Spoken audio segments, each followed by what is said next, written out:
Сейчас. Куда?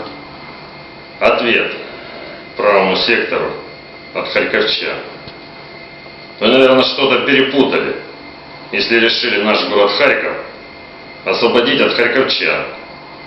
Так вот, не забывайте, что все, кто приходил на нашу землю с мечом и оружием, либо разбегались, как опаленные шакалы, либо домой не возвращались.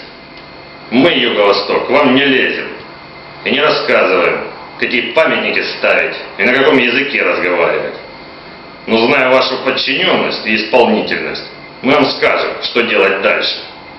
Собирайте свои причиндалы и возвращайтесь домой.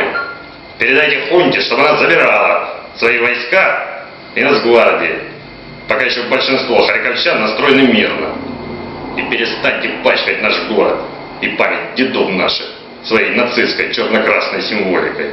Фашизм не пройдет.